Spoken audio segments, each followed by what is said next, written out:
Hey guys, it's Soda Dog. Back in 1202, Pope Innocent III called upon Christians everywhere to recapture Jerusalem from the Ayyubid dynasty, thus beginning the Fourth Crusade, which, unlike my favorite indie film, would not be the last crusade.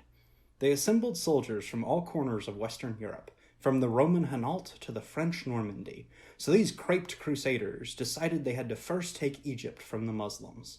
Just like Mike Tyson, they planned on punching people in the faith. They chose to purchase ships from the Venetians. The armies raised weren't near what they expected, so the Crusader army refused to pay full price for the ships. Venice struck a deal with the campaigners to invade their rival city Zara in exchange for a reduction of debt.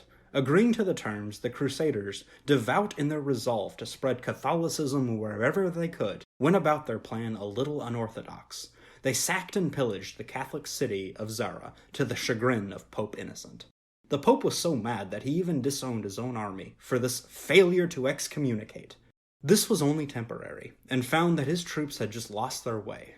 So before we turn this Deus Vult into a Deus Fault, and getting everyone locked up in a Deus Vault, let's follow the murder book before we all get booked for murder. The Pope ordered his troops to return to their original mission to take back the holy city of Jerusalem from the Muslims. But instead, the leadership of the Crusade believed it more profitable to make a small detour, and help the recently deposed Prince of the Byzantines, Alexius IV. The plan for these blessed and holy crusaders was to invade yet another Catholic city. This time it's Constantinople.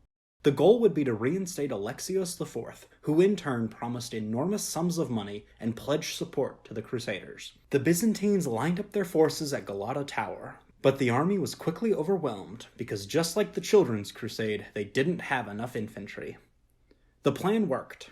This city, a shining beacon of Christianity, fell to crusading invaders, hell-bent on a quest to spread Catholicism wherever they could. It turns out that Alexius IV, now Emperor of the Byzantines, couldn't make good on his exorbitant promises to the Crusaders. He gets overthrown, and the new emperor declares war on the religious zealots. So the Crusaders attacked and invaded the capital of Christianity a second time. This time they would burn large portions of the city and massacre the citizens of Constantinople, and even ended up forming a brief civilization called the Latin Empire. From here, the Fourth Crusade just fizzled out. For the Romans, I'm sure they saw this as a victory. Nailed it! Overall, the Fourth Crusade was not a success. Jerusalem was still not Catholic, and the Crusaders who were promised an eternity in the kingdom of heaven ended up getting excommunicated. So the lesson here is when engaging in a holy war, it doesn't take much for things to get off track. That's all for today. I'm Soda Dog, and thank you for watching.